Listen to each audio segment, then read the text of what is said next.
Assalamualaikum warahmatullahi wabarakatuh. Alhamdulillahi rabbil alamin, wassalatu wassalamu ala rasulil amin wa alihi wa sahbihi wa man nasarahu wa tabi'a walahu ila yaumiddin, amma ba'd. Nawayna ta'allum wa ta'lim wa tadhakkura wa tadhkir wa naf'a wal intifa' wal ifada wal istifada wal hatha ala tamassuk bi kitabillah wa sunnati rasulillah والدعاء إلى الهدى ودلالة على الخير ابتغاء مرضات الله وقربه وثوابه ومغفرته ورضوانه وحسن خاتمة عند الموت ورفع درجات في الجنة ومرافقة سيدنا محمد صلى الله عليه وآله وسلم وابتغاء شفاعة يوم القيامة على هذه النية وكل نية صالحة شامل خيرات الدنيا والآخرة وإلى حضرة سيدنا محمد صلى الله عليه وسلم. الفاتحة. أعوذ بالله من الشيطان الرجيم. بسم الله الرحمن الرحيم. الحمد لله رب العالمين الرحمن الرحيم مالك يوم الدين إياك نعبد وإياك نستعين اهدنا الصراط المستقيم صراط الذين أنعمت عليهم غير المغضوب عليهم ولا الضالين آمين. Alhamdulillah, syukur kepada Allah Ta'ala, dan kita teruskan pengajian daripada kitab Mendidik Hati Mendekati Ilahi Al-Imam Ghazali rahimahullahu ta'ala. Dan kita sampai ke dalam tajuk 368. Masih dalam tajuk itu kah? Tajuk Sakaratil Maut. Allahumma a'inna ala sakaratil maut wa ghamaratil maut. Ya Allah, mudahkanlah kami ketika menghadapi sakaratil maut dan kesakitan ketika saat kematian. Amin ya rabbal alamin. Itulah doa yang diajarkan oleh Nabi kepada kita semua, dan Nabi juga sering membaca doa tersebut. Sini daripada kitab kita ini, Ikrimah meriwayatkan, bawah sekali 368 tu penggan yang paling bawah. Ikrimah meriwayatkan hadis daripada Ibnu Abbas radhiyallahu anhuma bahawa Nabi Ibrahim alaihissalam adalah seorang yang sangat cemburu dan mempunyai satu rumah khusus untuk beribadah. Apabila dia pergi keluar rumah, dia selalu mengunci pintu rumah tu.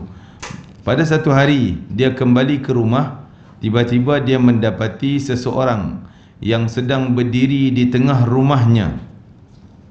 Dia berkata, "Siapakah yang memasukkanmu ke dalam rumahku?" "Pemiliknya telah memasukkanku ke dalamnya." Orang tu jawab, maksudnya pemiliknya Allah lah, dengan bahasa kiasan tersebut, Allah yang masukkan aku dalam ni. Jawab orang itu.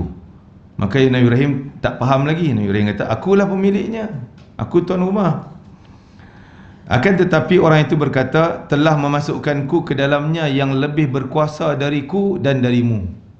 Baru dia faham yang dia kata pemilik yang masuk tadi adalah Allah Azza wa Jalla. Yang memasukkan aku ni orang yang lebih berkuasa, yang maha berkuasa daripada engkau, daripada aku, daripada kau. Kalau begitu, apakah kamu termasuk malaikat? Nabi Ibrahim tahulah. Kalau cakap macam ni, ini malaikat lah ni, kan, yang memasukkan mereka. Apakah kamu malaikat? Tanya Ibrahim. "Akulah malaikat pencabut nyawa, Israel." Jawabnya. Nabi Ibrahim bertanya, "Bolehkah kamu memperlihatkan kepadaku rupamu ketika mencabut nyawa orang mukmin?"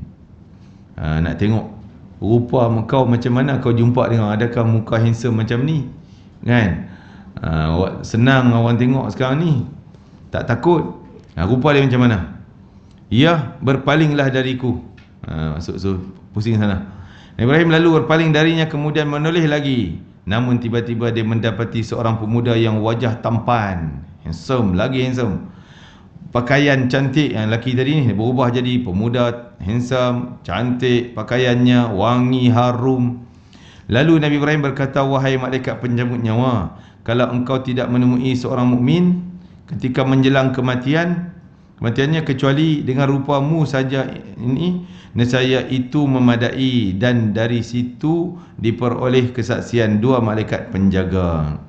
Jadi kalau engkau datang rupa macam ni, kan, orang semua nak. Kalau engkau tunjuk pada orang yang masih hidup sekarang ni, semua orang nak jumpa dengan rupa kau macam ni. Selanjutnya, Ibn Abbas berkata, "Telah sampai khabar kepada kami bahawa tidak mati seorang itu melainkan dua malaikat penjaga, hafazah, memperlihatkan kepadanya amalannya. Okey, kisah Nabi Ibrahim tadi dalam riwayat lain sebut lebih panjang. Oh, ada dah sebut dah kan, kita baca dah itu. Tentang dia ada dua rupa Nabi Ibrahim ni. Jadi rupa bila dia berdepan dengan orang yang baik, nak cabut roh orang yang baik, orang soleh, maka dia datang dalam rupa yang handsome tadi, wangi, berseri, bercahaya, sehingga orang tu mentengok seronok tu cabut nyawa dia. Dalam keadaan mukanya manis. Dan Nabi Ibrahim minta pula, tu rupa kau gini, kalau jumpa dengan orang ahli maksiat dosa, dia kata aku akan datang dalam rupa yang ngeri, menakutkan, mata merah, berapi, busuk, sehingga busuk pun boleh jadi pengsan dan azab untuk orang yang nak mati, kan? Jadi Nabi Ibrahim minta, aku nak tengok sekali, kau tunjuk. Malaikat kata tak payah, aku tak nak tunjuk kat kau. Nabi Ibrahim pujuk nak tengok juga, bagilah sekali, nak tengok sekali je. Macam mana kan? Dia kata kau takkan sanggup tengok wahai Ibrahim. Tak, aku nak tengok juga. Dia paksa juga. Okeylah, Israel kata aku tunjuk engkau, paling sana. Dia pusing sekali tengok, dengan hitam, dengan kotor, pengsan Nabi Ibrahim, jatuh pengsan terus, kan? Barulah malaikat Israel kata, itulah aku tak nak tunjuk pada engkau, engkau pun tak sanggup nak lihat bagaimana orang yang kena azab ni berdepan dengan wajah yang seumpama macam ni, kan? Dengan wajah ngeri, menakutkan, busuk dan sebagainya. Itulah su'il khatimah wal iyadha billah. Dan bukan sekadar tu, nak cabut nyawa, kan? Allah Ta'ala sebut dalam Quran, kalaulah engkau wahai Muhammad boleh nampak malaikat cabut tu macam mana cara cabut nyawa orang kafir, nescaya kau akan tengok dengan takut, sebab malaikat akan pukul depan belakang, macam kita pukul guni tu, nak tarik benda besar daripada guni, kadang-kadang bagi longgar sikit, ataupun hantam depan, hantam belakang, hantam depan, hantam belakang, nak cabut roh tu keluar. Sebab tu mata yang kita tengok zahirnya lain, tapi malaikat cabut tu lain keadaannya. Kita nampak kafir ke, orang jahat ke, jenayah ke, tembak sedas pam kena tadi, habis, senang, keluar roh dia, nampak senang. Kena pancung, dum, jatuh kepala, habis, sesaatnya mati, kan? Nampak senang, tapi hakikat dalaman malaikat cabut lain, tak rupa, tak sama macam kita nampak. Kita nampak zahir, tapi hakikatnya lain. Begitu juga roh orang saleh, walaupun malaikat gambarkan aku cabut macam jarum ataupun benang daripada tepung, maksudnya taklah sakit, tak bergerak banyak dan sebagainya, tak menggelupur lah. Tapi kita nampak orang Islam yang kena siksa zaman Nabi, tengok macam mana Ammar bin Yasir kena koyak kangkang dia sampai terbelah dua, kanan ke kanan, kiri ke kiri. Sumayyah kena sula macam mana. Kita nampak tersiksa sangat, tapi tak, mereka bahagia, mereka gembira, dia tak rasa apa pun sakitnya, hanya sekadar gigitan semut saja. Jadi dan Imam Qurtubi menyebut ada satu tanda kalau kita nak tahu orang tu husnul khatimah, walaupun dia mati aksiden, kena lenyek, berkecai. Sayyidina Ja'far bin Abi Talib, Ja'far Tayyar digelar dia iaitu saudara abang kepada Sayyidina Ali karamallahu wajhah. Dia antara komander yang dilantik oleh Nabi jadi komander tentera Islam di medan perang Mu'tah di Jordan. Dia bila dia syahid, tengok di badan dia ni tak ada langsung kesan kulit yang cantik, tak kurang ataupun lebih daripada 80 lubang, tikam-tikam kena cincang tadi ni. Dah tangan dia kena potong, dah terputus tangan kanan, terputus tangan kiri, lengan pun kena potong. Dah mula potong sini. Dia pegang orang dulu kalau komander ni kena pegang bendera Islam. Kalau jatuh bendera tu tak naik-naik, tanda dah kalah lah tu pasukan tu. Dia kena naikkan juga untuk bagi tahu kami nak lawan lagi, tak nak serah kalah. Jadi dia kena pegang benda tu sambil pegang kuda. Orang pancung nak pergi jatuh pedang tu, pum, putus tangan dia, kan? Dia sambut dengan tangan kiri, pegang lagi, jalan lagi, masuk di medan musuh, putus tangan kiri pula, tinggal lengan tu dia dakap bendera tadi ni. Habislah, dapat tikaman, sampai badannya tak kurang daripada 80 tikaman. Lebih pada tu luka-luka Ja'far At-Tayyar. Allah ganti tangan dia yang terputus. Dikatakan waktu tangan terputus tu, tangan dia tak putus habis, tersangkut dengan kulit, terkulai lah kita katakan, tersangkut gitu. Dia nak naik kuda payah, bergayut, nak bergerak tak boleh sebab tulang dah potong, tinggal kulitnya. Maka dia pijak dengan kaki dia, tangan tarik, nak bagi cabut kulit tu, senang dia nak pergi depan lagi. Begitu perjuangan Ja'far At-Tayyar dan juga semua Islam, semua tentera Islam. Sampai Nabi kata Allah gantikan, Allah berikan dia kemuliaan dengan digantikan kedua tangan yang terputus dengan dua sayap. Sebab tu Nabi nampak dia terbang datang ke Madinah. Nabi jawab salam Ja'far Tayyar. Roh dia datang dengan terbang macam burung, sebab tu dia digelar sebagai At-Tayyar. Tayyar ni burung yang terbang, Ja'far terbang. Begitulah kemuliaan para sahabat. Mereka malah orang yang mati syahid. Dan tadi baru kuliah satu tempat tentang hadis dilarang kita minta mati. Tak boleh minta mati cepat. Sakit macam mana pun jangan, ya Allah tak tahan aku, mati dah cepat ni, tak tahan dah. Berdosa dia minta mati cepat. Allah larang, Rasulullah larang.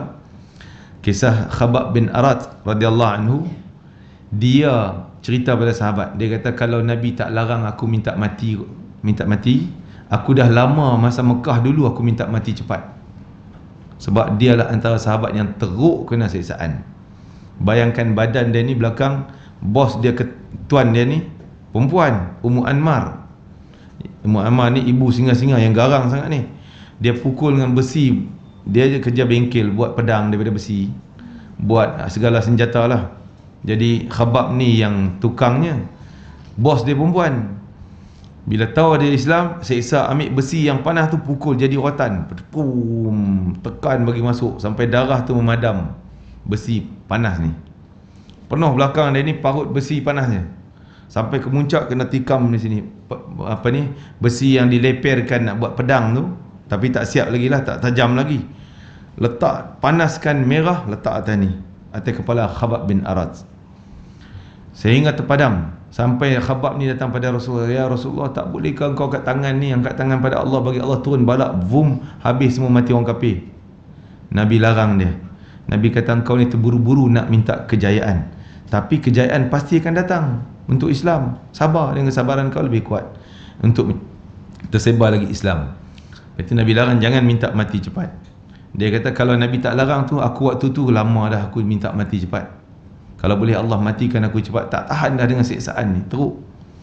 Tapi dia hidup elok sampailah hijrah ke Madinah, sampai zaman Sayyidina Umar Al-Khattab dia masih hidup. Sampai Umar wafat dia masih hidup lagi, Khabbab bin Arat. Waktu tu dia hidup senang lah, ada kebun, boleh buat rumah, dah ada harta. Maka dia kata kalaulah Nabi tak larang aku minta mati, aku dah minta mati masa Mekah, kan rugi. Nabi kata jangan minta mati cepat, sebab kalaulah engkau orang baik, mungkin Allah panjangkan usia, akan mendatangkan pahala. Walaupun kena musibah, sakitnya panjang, tak mati-mati lagi, berubat tak baik, mungkin itu Allah nak padam dosa. Jadi untung orang beriman, lagi panjang umur, lagi tambah pahala. Itu sikap orang beriman. Sebaliknya, kalau orang yang panjang umur diisi dengan dosa, itu bukan beriman tu. Itu orang munafik. Nabi kata orang beriman, lagi panjang usia, lagi banyak pahala. Lagi banyak bertambah pahalanya. Jadi Khabbab kata benarlah apa yang Nabi kata, kalau umur panjang, kalau orang baik, dia banyak macam-macam dia buat. Sampai aku sekarang ada kebun, boleh buat sedekah fisabilillah, boleh buat rumah untuk anak-anak, boleh buat kebajikan. Kalau aku mati waktu Mekah dulu, mungkin tak ada peluang yang ni. Walau bagaimanapun dia kata kawan-kawanku yang mati dah, yang syahid semasa di Mekah kena siksa, Ammar bin Yasir, Sumayyah dan sebagainya, yang seangkatan dengan aku tu, tetaplah mereka walaupun tak ada peluang sampai macam ni, tapi mereka tetap dapat syurga yang paling tinggi. Dia tetap puji juga. Nak sebutnya bahawa tak boleh kita segera cepat seolah mencabar minta mati cepat. Jangan. Kecuali 3 tempat, 3 jenis mati boleh kita minta. Yang ni boleh minta dan dianjurkan untuk kita minta. Dua daripadanya. Okey, yang pertama, minta mati syahid. Yang ni sebolehnya kita semua kena minta. Nabi kata kalau tak pernah minta mati syahid, aku takut matinya tu mati jahiliyah, mati sia-sia. Bahasa kita kata mati katak, tak ada apa pun, tak ada nilai. Minta mati syahid. Dan dalam hadis yang baginda Nabi sebut, siapa yang betul-betul sungguh-sungguh, man sa'ala syahadata bisidqin, siapa yang minta mati syahid ni dengan sungguh-sungguh lah, minta, ya Allah, aku ni akan laku mati syahid jalanmu ya Allah. Tiba-tiba tak ada peluang pun mati syahid ni, mati biasa, mati sakit atas katil dalam hospital gitu je kan, dia tetap dapat pahala mati syahid kerana sungguh-sungguh dia minta. Niat tu sungguh-sungguh, tapi kena sungguh-sungguh, jangan tipu-tipu. Ada orang tipu, contoh minta mati syahid, ada peluang pergi jihad syahid, tak payahlah, tak nak pergi. Ni dia tipu Allah. Tapi dia minta sungguh, ada peluang tak nak pergi kan. Jadi apa tu, minta yang pertama tadi minta mati syahid. Ini sangat dituntut. Sampai Sayyidina Khalid bin Walid dia kata, biarlah kematian aku ini jadi bukti dan semangat kepada orang si pengecut-pengecut nak pergi perang. Pengecut nak pergi perang, orang takut nak pergi perang sebab takut nak pergi mati. Pergi mati, pergi mati, pergi perang mati, tak nak pergi lah. Tengok aku ni, bukan nak takabur, tidak, tapi sebagai iktibar. Tengok aku semua perang aku pergi. Ni bahasa orang faham lah bila cakap kematian aku ni biar jadi bukti. Jadi fahamnya macam mana? Dia ni semua perang dia pergi, Khalid bin Walid, tapi tak mati syahid pun, balik selamat kat rumah, mati di rumah di sisi isteri dia kan. Engkau ni pengecut, takut nak pergi perang, takut mati tak balik. Ni aku ni dah balik-balik sampai mati kat rumah. Biar kematian aku ni jadi bukti kepada si pengecut-pengecut nak pergi perang, jangan takut, pergi kan. Tapi tetap Khalid bin Walid adalah orang yang dapat pahalanya lengkap mati syahid sebab permintaan dia tadi ni. Jadi kita dalam Islam ni Allah tengok yang tu dulu, niat dalam hati ni, kesungguhan tu, azam tu. Sebab tu kita di Ramadan ni pun, malam pertama Ramadan diajarkan oleh ulama-ulama kita supaya azam tu dah ada, azam biar ke depan tu, biar ya Allah aku nak buat ibadah selengkapnya sampai akhir Ramadan. Jangan kita kata tak tahu ajal macam mana ni. Dah, azam biar lebih, angan-angan tu biar lebih, niat kita tu biar lebih. Ramadan ni sebolehnya nak Ramadan berkali-kali akan datang. Dan minta dah, siap-siap lah itu qadarnya, azam siap-siap dah, semangat tu dah ada dah, macam nak buat malam ni tu, malam itu qadar, soalan macam tu kan. Walaupun tak tahu bila lagi dapat kita dah, ajal kita sampai dulu ke tidak, yang penting azam tu kena ada. Allah nak tengok yang tu dulu. Azam tu dah menjadikan peluang yang Allah akan bagi. Mungkin Allah bagi peluang, kau boleh buat sungguh, ataupun tak dapat peluang pun, aku bagi pahala siap dah. Seperti cerita orang yang bunuh 100 orang tu, dia sempat bertaubat tak? Tak sempat pun bertaubat. Baru azam nak pergi bertaubat, nak pergi kampung jauh sana nak bertaubat, separuh jalan mati pun Allah selamatkan dah roh dia masuk syurga kerana azam tu. Jadi tadi bab syahid. Yang kedua, 3 jenis mati ni yang boleh kita minta. Yang kedua, minta mati selamat daripada fitnah. Minta mati supaya selamat daripada fitnah. Iaitu macam mana? Nabi pernah doa yang ni. Nabi kata, ya Allah, sekiranya kau bakal turunkan fitnah menyeluruh pada semua orang kena, maka matikanlah aku sebelum kena fitnah tersebut. Minta mati selamat daripada fitnah. Contohnya Dajjal lah, fitnah yang dahsyat, yang ramai orang akan gagal kalau bertemu dengan zaman Dajjal. Walaupun dia semayang, walaupun dia ibadah, dia orang yang gagal. Dan kebanyakannya macam tu. Sampai Nabi kata, engkau jangan berangan-rangan nak jumpa dengan Dajjal. Kalau dengar Dajjal datang daripada barat, kau lari pergi timur. Dengar dia datang daripada arah timur, kau lari cepat-cepat pergi barat. Selamatkan diri. Maksud jangan dabik dada, main-main Dajjal, aku nak jumpa ni, aku baca kahfi dah ni kan, aku dah hafal kahfi ni, main ni nak lawan dengan kau ni, jangan kan. Ada je Allah boleh gelincirkan. Dengan orang yang takabur tadi, Allah boleh tergelincirkan. Tak berapa hari dia sakit tak dapat baca kahfi, time tak baca tu lah Dajjal datang kan.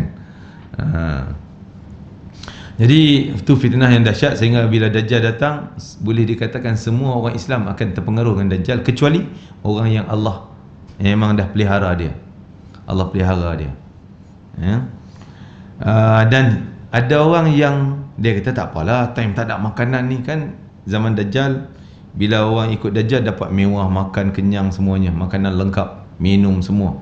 Tapi orang tak ikut, akan kering kontang airnya, makanan yang dia simpan pun membusuk, semua tak boleh makan. Tak ada makanan langsung yang selamat zaman tu. Jadi ada orang pula dia kata tak apalah, kita ambil je, lepas tu kita taubat masuk Islam balik. Tak, sekali dia ikut Dajjal, dia tak dapat nak patah balik lagi dah. Dia tak dapat nak patah balik lagi dah. Jadi wal'iyadzu tu fitnah. Nabi minta jauh daripada fitnah yang menyeluruh. Kalau dahsyat sangat semua tak ada jalan selamat, bila datang fitnah tersebut, mintalah aku mati sebelum kena fitnah tersebut. Ni minta mati selamat daripada fitnah.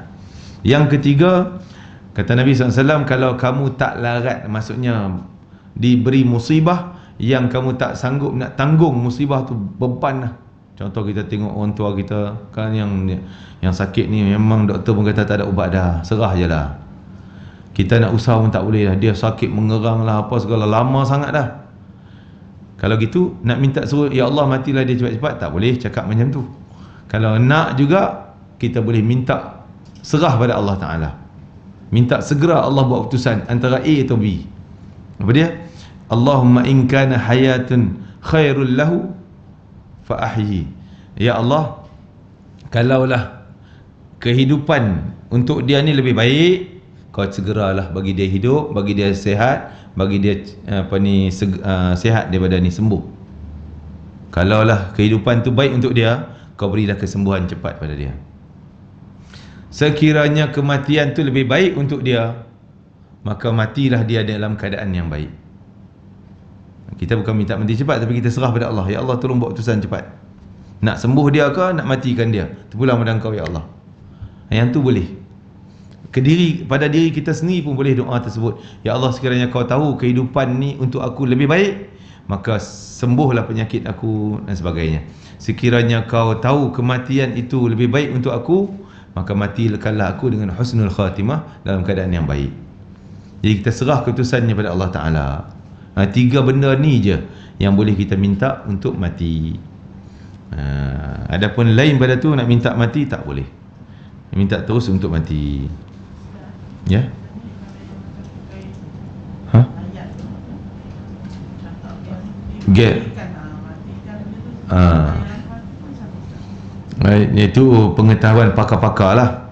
Kalau pakar kata memang dia tak boleh dah, kalau cabut ni memang habis, dan memang tak ada lah peluang dia, tak ada usaha lain dah, itu bolehlah kita cabut. Dan buat macam mana, memang tak ada usaha lain dah, tak ada kesembuhan, peluang kesembuhan. Tapi kalau ada 1% pun, kalau doktor kata adalah mungkin 1%, yang tu kita masih harap yang 1% tu, jangan buang lagi, jangan buat lagi. Tapi kalau dia kata memang tak ada dah, 100% takkan boleh dah, yang tu bolehlah kita serah pada Allah Ta'ala. Maksudnya kita boleh usaha buang yang tu, serah pada Allah. Tadi selanjutnya, muka surat 369 perenggan bawah tu, selanjutnya Ibn Abbas radhiyallahu anhuma berkata, telah sampai kabar kepada kami bahawa tidak mati seseorang melainkan melainkan dua malaikat penjaga memperlihatkan kepadanya amalannya waktu nazak. Dia nampak dah dosa dia banyak maupun pahala dia banyak, ke syurga dia ataupun ke neraka dia. Sebab tu waktu nazak tu tak terima kalau nak taubat. Taubat tak jadi dah. Waktu roh dah sampai ke kerengkung dah, nafas dah bunyi kasar kuat kan. Waktu tu kalau dia boleh bercakap aku nak taubat, Allah tak terima kita. Sebab dia dah nampak syurga neraka dia, dah terbayang depan dah, ditayangkan kan. Dan waktu tu pun kalau dia nak arah terhadap harta dia, ni nak buat sedekah, ni nak buat wakaf, ini yang kau bagi pada ni bagi ni, tak boleh pakai lagi dah. Sebab harta tu waktu tu bukan dia punya lagi. Harta tu isteri dia punya, anak dia punya, pewaris punya. Mungkin suami dia punya, pewaris dia, bukan dia punya lagi dah. Walaupun nama dia tak tukar lagi, dah jadi hak orang lain. Itu yang Nabi sebut, adakah kamu lebih sayang harta sendiri atau sayang harta orang lain? Sahabat kata, semua kita sayang harta sendirilah ya Rasulullah. Tak, Nabi kata, aku nampak kamu ni lebih sayang harta orang lain daripada harta sendiri. Baik. Heran para sahabat. Nabi sebut, apa yang kamu sedekah, itulah harta engkau. Belanja fi sabilillah, belanja kebaikan, itu engkau punya. Yang kau duk simpan, belum tentu kau punya, bukan kau punya tu. Yang tu kau mati, dah jadi isteri punya, dah jadi suami punya, dah jadi anak punya. Dia orang happy guna harta engkau, kan? Semoga Allah membalas tadi dua malaikat. Jika orang yang mati itu orang taat, para malaikat itu berkata, semoga Allah membalas anda dengan lebih baik, dengan pahala-pahala engkau ni. Betapa banyak majlis yang baik bagi anda duduk di situ, dan amal soleh yang nampak kepada anda. Nanti engkau pergi sana, kau duduk lagi baik. Dulu engkau kat dunia rajin datang majlis yang baik-baik, majlis ilmu, majlis zikir, majlis ni sebagainya. Kau duduk berkumpul dengan orang soleh, sembang-sembang hal akhirat. Nak sebut majlis ni bukan mesti ramai macam ni baru nama majlis. Kita duduk dua sembang kat kedai kopi pun dikira majlis. Nabi sebut siapa yang duduk dalam satu majlis, tak ada langsung nak sebut Allah, tak ada langsung nak sebut Rasulullah sallallahu alaihi wasallam, salawat, fa alaihim tirah, dia akan menyesal sesesalnya di akhirat nanti. Menyesal tirah ni bukan menyesal tepuk dahi, alamak menyesalnya aku tak buat, tapi menyesal seksaan sampai dia malu geramnya kikih muka dia. Mungkin gigit tangannya. Itu seksaan, menyesal. Silapnya seminit, 2 minit ataupun 5 minit aku duduk makan dengan member tu tak sebut langsung nama Allah. Kan? Dan sebaiknya kalau orang nak cari pahala ni, dia duduk di mana pun, sembang hal apa pun, tamatnya dengan tasbih kafarah. Subhanakallah hamdika, asyhadu an la ilaha illa anta, astaghfiruka wa atubu ilaik. Nabi kata kalau duduk majlis, walaupun berdua sembang-sembang, tapi bila dia tamat dengan tasbih kafarah, mungkin silap-silap itu Allah boleh maafkan, Allah boleh ampun, kan? Tapi kita segan lah pula. Tak ingat Allah, engkau belajar sikitnya dah jadi ustazah dah, kan? Orang peli kita. Kalau segan tu bacalah hati je lah. Member ni suka peleceh, kan? Allah belagak engkau nak tunjuk ustazah lah pula, kan? Itu kita baca diam-diam je lah kalau rasa segannya, tapi baca juga. Untung kita tadi takkan menyesal kalau kita penamatnya dengan tasbih kafarah. Kalau tak ada, kita akan menyesal tadi ni, wala'iyadzubillah. Jadi majlis yang baik, terutama kita ni masya-Allah, kan? Majlis ilmu yang seumpama ni, majlis peringatan. Kita ada peristiwa besar di bulan Ramadan, peristiwa Badar. Mungkin ustaz yang ceramah 17 bulan ni ada siapa ustaz kat Sabah? Mungkin bagi peluang dia suruh ceramah Badar kan? Oh ya. Badar, perang Badar. Kena ingat perang Badar, sebab Allah pun bangga sebut nama-nama ahli Badar, perang Badar ni di hadapan malaikat. Allah bangga, tengok ni fulan ni sertai perang Badar. Sehingga Nabi tanya Jibril, wahai Jibril, bagaimana kedudukan sahabatku yang pergi perang Badar ni? Di syurga dia tinggi macam mana? Tak payah cerita, Jibril kata, kerana Allah bangga seperti mana Allah bangga ahli Badar, Allah juga bangga di kalangan manusia, Allah juga bangga ahli Badar di kalangan malaikat yang turun bantu perang Badar. Malaikat pun level dia lain daripada malaikat lain yang dia menyertai perang Badar. Maka apa yang kita buat boleh, jadi kita bacalah list nama ahli Badar. Walaupun kita tak dapat nak memperkenalkan semua, sekurang-kurangnya kita tahu, sebab mereka ni wajib dah memang ahli syurga, dan Nabi dah bagi jaminan masa mereka masih hidup, ahli Badar ni Allah dah ampun awal-awal dosa mereka untuk ke depan tu. Maksudnya takkan terlibat dosa, walaupun dia buat perkara macam dosa. Kalau terlibat pun Allah takkan ambil tindakan apa dah, tak catat dosa. Awal-awal dah padam siap-siap ke depan tu. Belakang pun dah padam dosa, ke depan pun dah padam. Sehingga seorang sahabat yang ahli Badar, apa nama dia ya? Allahumma salli, Hatib bin Abi Balta'ah. Hatib bin Abi Balta'ah ni dia buat satu perkara yang kalau dalam hal dia, kalau dia bukan perang Badar, Nabi akan bunuh dia dah, ataupun akan seksa dia, ataupun anggap dia munafik. Sebab dia buat satu tindakan macam pengkhianatan kepada Nabi. Khianat, bocor rahsia Islam tentera Madinah. Dia duduk Madinah, dia tulis surat, dia tahu perancangan Nabi nak serang Mekah sekian tarikh, nak pergi pembukaan kota Mekah 8 Hijrah. Jadi dia dapat tahu, dia tulis surat ke orang Mekah, family dia Mekah, tulis surat bagi tahu Nabi nak pergi perang sana, sekian-sekian tarikhnya. Surat tu dia post pada seorang perempuan, dia upah sekian banyak, senyap-senyap, dan bagi pada family dia yang ada di Mekah yang tak Islam lagi. Jadi dapat wahyu Jibril datang bagi tahu, wahai Rasulullah, ni ada orang bocor rahsia demikian. Panggil Sayyidina Ali, panggil Miqdad bin Aswad dan sahabat yang lain yang muda-muda yang hebat ni, tangkas, cepat bertindak, pergi ke wadi itu. Di situ nanti ada rombongan kafilah perempuan, kau minta surat kiriman yang dikirim oleh orang Madinah. Sayyidina Ali tak tanya banyak, rombongan tu berapa orang, dia terus pergi. Pergi lajunya sampai wadi tersebut. Tengok-tengok tak ada orang. Sahabat dia mula, orang lain dia mula tanya, ya wahai Ali, betul ke ni? Tah kita silap ke, ataupun Rasulullah mungkin silap ke? Tak, Sayyidina Ali kata, aku tetap yakin apa yang Nabi sebut akan berlaku. Tunggu je, pasti akan ada. Betul, lepas tu baru nampak kepulan rombongan kan, pasir tu, habuk pasir, datang makin dekat, singgah di situ. Ada perempuan dalam tu, terus Ali minta, mana surat yang dikirim oleh orang Madinah untuk orang Mekah?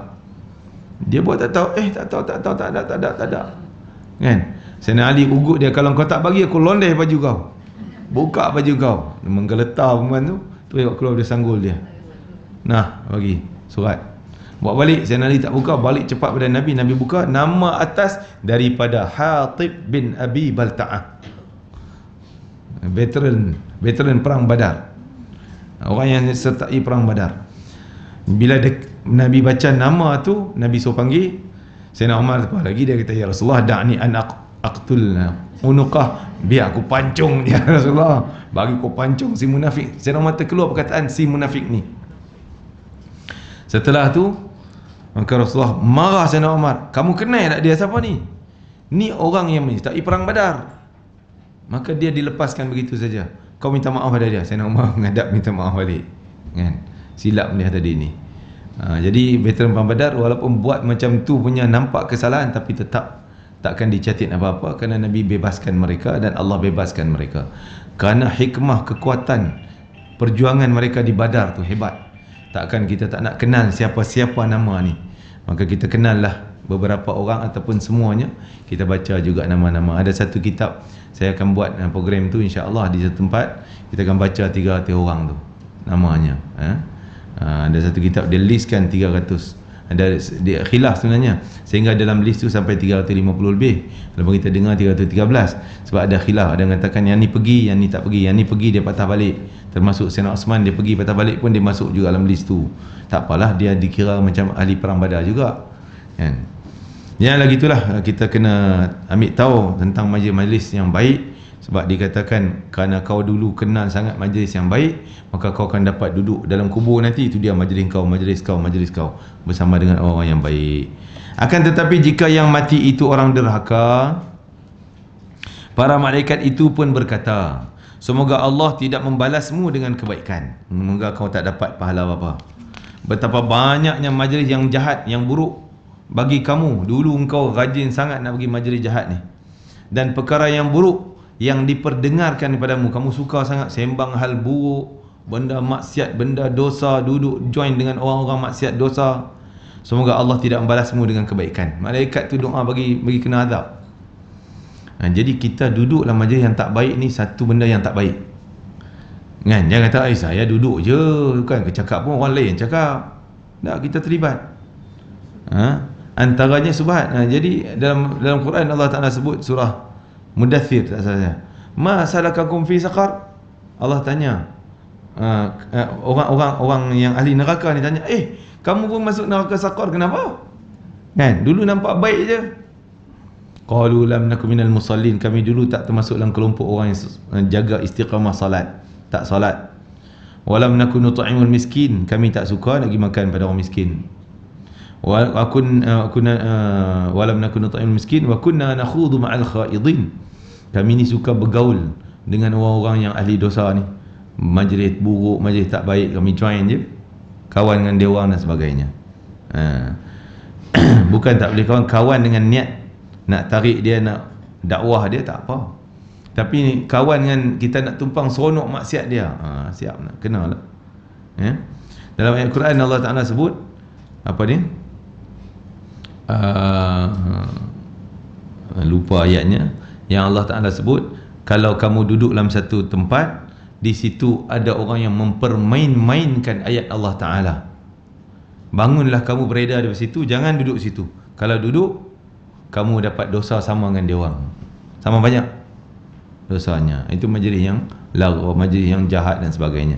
Kecuali ada juga ulama-ulama itu kadang duduk dalam majlis lara, tapi dengan niat tujuan dakwah, nak tarik, nak pikat hati dia orang, nak supaya berubah, itu tak ada masalah. Itu baik, itu bagus. Seperti usaha yang mulia Ustaz Ibit Liu, masya-Allah. Kan, kita sangat tinggilah usaha dia yang sangat hebat. Pergi ke pelacur ke mana dia pergi untuk sebarkan dakwah. Itu yang baik. Demikianlah terbuka pandangan orang mati kepada dua malaikat itu.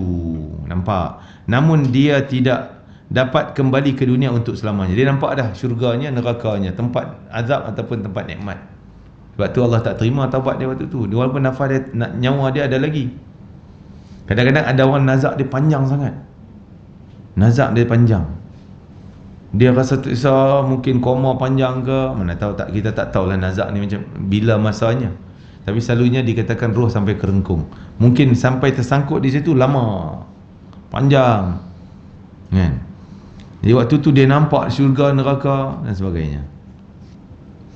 Namun dia tidak dapat kembali ke dunia lagi selama-lamanya. Ketiga, ketika para penderhaka melihat tempat mereka di neraka dan ketakutan mereka kerana pemandangan itu, sementara mereka dalam keadaan sakarat, kekuatan mereka telah berkurang dan dicurahkan untuk mengeluarkan roh mereka. Sakit dia tu, tenaga kuat dia tu dah situ, tahan sakit. Roh itu tidak akan keluar selama mereka belum mendengar nyanyian malaikat pencabut nyawa, malaikat Israel tadi, dengan salah satu dari dua kabar. Sama ada malaikat yang handsome tadi ataupun dalam rupa huduh. Kabar akan neraka bagi musuh-musuh Allah, ataupun kabar akan syurga bagi wali-wali Allah, orang saleh. Nabi SAW bersabda, siapapun dari kamu tidak akan keluar dari dunia hingga mengetahui ke mana tempat kembalinya, dan sebelum mengetahui tempat duduknya syurga neraka. Mesti tahu, mesti dapat berita dah waktu tu. Takkan terkeluar roh kecuali dia dah tahu dah, aku tang ni lah, aku kat sini lah. Salah satu ada dua tempat tu yang Nabi sebut. Kubur ni salah satu dua, tak ada yang ketiga. Sama ada liang-liang api neraka, na'udzubillah min dzalik, ataupun taman-taman syurga. Kan? Masya-Allah. Mudah-mudahan Allah kurniakan kita taman-taman syurga. Amin ya rabbal alamin. Itulah yang kita harap dengan rahmat Allah Ta'ala. Kerana semua balasan akhirat bukan, syurganya bukan kerana amalan kita. Seperti yang Nabi sebut sendiri, sahabat terkejut, ya Rasulullah, engkau macam mana? Adakah masuk kerana amalan ataupun bukan kerana amalan juga? Nabi kata, aku pun masuk syurga bukan kerana amal aku buat, tapi kerana rahmat Allah. Cuma aku ni Allah dah lindungi awal-awal dengan rahmat dia. Dah tahu dah memang Nabi ni syurga sebelum Nabi wafat lagi. Kan? Kita ni belum tahu. Jadi kena usaha untuk cari rahmat Allah Subhanahu wa ta'ala. Itulah saat-saat nak menghadapi sakaratil maut yang sangat gerun keadaannya. Nabi sendiri pun ketika panas badan, demam dia tu, sehingga bawa pada wafat dia, sehingga dia minta semangkuk air, tak terbelah, dia celuk pelan-pelan sapu muka dia. Kerana apa? Panas sangat. Itu Nabi SAW pun panas. Semua kita akan menghadapi sakarat, kan? Cuma orang yang baik hadapi sakarat, sakit dia sikit lah, kurang lah, tak macam yang tersiksa. Dan dia sakit pun dia nampak nikmat dah, dia nampak, jadi tak rasa sakit tu teruk sangat, rasa nikmat pula, kan? Masya Allah. Jadi itulah disebutkan orang yang dalam sakarat, hendaklah kita sentiasa doakan mudah Allah ringankan sakaratil maut kita, seperti dianjurkan oleh Nabi. Yang paling ringan dalam keadaan sakarat maut adalah orang mati syahid seperti semut. Yang keduanya wali-wali Allah, orang saleh, tapi juga mereka menghadapi sakitnya lebih pada semut tadi ini, sakitnya. Wallahu alam. Mungkin kita sekadar itulah untuk tajuk kita kali ini. Dan insya-Allah akan datang kita masuk ke tajuk jenazah dan kubur.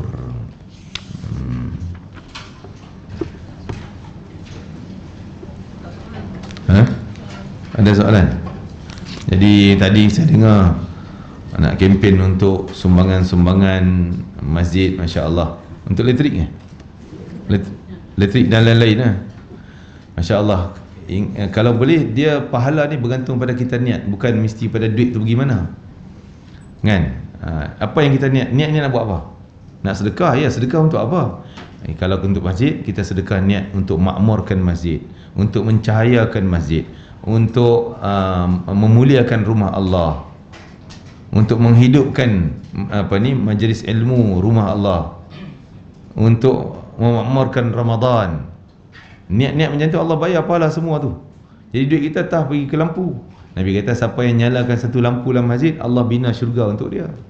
Satu lampu ni berapa biji lampu ni? Kan? Siapa yang bantu satu majlis ilmu, masya-Allah, Allah mudahkan jalan dia ke syurga. Senang masuk syurga dah. Tak sangka pula. Sebab dulu dia memudahkan orang jalan ilmu. Kan? Ini pula Ramadannya ganda Ramadan lagi. Kena pula dibelanjakan malam-malam akhir, Lailatul Qadar lagi, masya-Allah. Jadi bergantung pada niat kita. Banyak besar pahala bergantung pada niat kita. Dan sebolehnya selagi kita ada peluang, ada kemampuan, tolong jangan kita nantilah, tak apalah ni banyak orang kaya dah ni, tak payahlah kita, tak payah. Kan? Ni ramai orang kaya ni, orang USJ kan. Lain pada saya lah. Okay, tak payahlah. Saya nantilah nak bagi kat masjid lain. Sebenarnya tu syaitan kacau kita. Dia kata nanti saya nak bagi kepada orang lain. Saya bagi pada orang lain pula. Nantilah bagi orang lain pula. Nantilah. Akhirnya apa pun tak jadi. Tak dapat buat langsung. Jadi syaitan tunda. Ada bagi terus. Bila tanya ya Rasulullah, apa sedekah yang paling baik? Nabi kata sedekah dalam keadaan kau sihat. Ciri pertama kau sihat. Sebab dalam hadis lain Nabi sebut sedekah 1 dirham waktu kita sihat bugar ni, banding dengan sedekah 1 dinar dalam keadaan sakit, yang ni lagi besar. 1 dirham sihat tadi lagi besar berganda daripada 1 dinar. Tahu 1 dinar kan? 4.25 gram emas. Berapa ratus ringgit? 800 lebih kurang kot, 600 800 itu. Kan? Dekat-dekat 1000. 1 dinar. 1 dirham 4.25 gram silver. Berapa sangat? 16, 17, 20 ringgit gitu je. Rendah. Jadi katalah 20 nak banding 800, Nabi kata yang 20 ringgit ni lagi besar pahalanya sebab engkau dalam keadaan sihat. Yang ni sakit dah baru, tolonglah nak bagi kat Masjid Afalah, bagi kat Salwa, kan? Minta akaun dia nak bagi. Tergeletak macam tu baru nak bagi. 1 dinar tak sama, tak boleh nak lawan 1 dirham tadi. Tu sihat. Yang kedua, ciri yang kedua waktu kau sayang dengan harta. Kita baru nak impun ni, nak bagi kaya sikit ni kan. Nak sayang ni nak bagi. Kalau tu boleh lawan juga bagi, masya-Allah, ni luar biasa. Pahalanya berganda. Wa anta syahihun kata Nabi, wa an taqral takhshal faqra, kamu takut nak jadi fakir. Dapat sikit, kalau bagi kang tak cukup aku nak guna ni. Kan? Kalau kau boleh lawan juga, ganda sebab kita dapat lawan nafsu. Dan kamu berangan nak jadi kaya, duk impun-impun nak jadi kaya ni. Boleh bagi juga, maka hebat. Lebih lagi pula tu sikap kita. Dalam keadaan sihat, kita sayang harta dan sebagainya. Dan tu termasuk dalam ayat Quran, lan tanalul birra hatta tunfiqu mimma tuhibbun. Takkan dapat syurga yang hebat kecuali kau sanggup bagi harta apa yang kau sayang. Inilah harta yang kita sayang nak bagi, bagi juga. Dapat tingkatan syurga seperti Abu Talha Ansari radhiyallahu anhu. Jadi apa tadi nak sebut? Tu keadaan ni lebih-lebih lagi ke tempat yang memang kita sahnya betul, bukan penipuan, bukan scam dan sebagainya. Kan? Memang untuk pula rumah Allah, majlis ilmu, keselesaan orang. Bayangkan kita bagi tu untuk bayar, dia selesa akaun jalan semuanya. Orang datang selesa semayang dapat.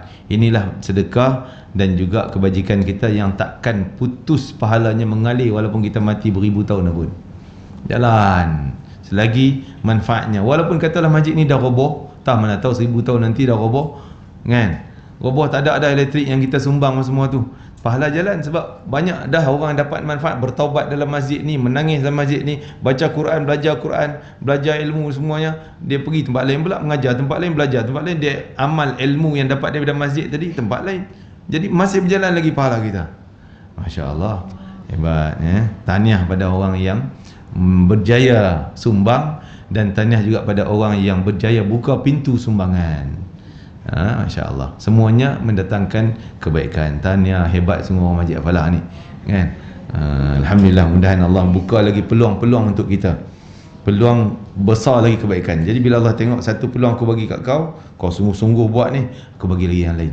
Seperti kita kalau orang bagi kerja kita buat cantik, bagus, tengok finishingnya, color cantik, kita nak ada kerja lain, kita mesti cari dia lah, pasal dia buat bagi bagus kan, baik, cantik, kita puas hati sangat, kita akan cari dia lagi.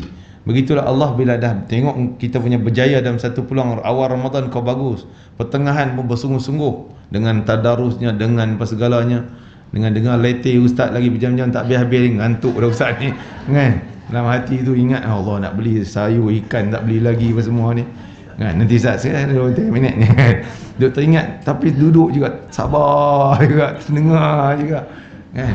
Masya Allah, Allah mungkin buka peluang Lailatul Qadar untuk kita. Sah dapat. Mudah-mudahan Allahumma adrikna Lailatul Qadri wal amal as-salih fiha. Ya Allah, temukanlah kami dengan Lailatul Qadar dan izinkan kami beramal soleh pada malamnya dan diberikan anugerah Lailatul Qadar seperti mana yang diberikan kepada hamba-Mu yang saleh. Amin ya rabbal alamin. Wallahu taala alam. Sekian, assalamualaikum warahmatullahi wabarakatuh.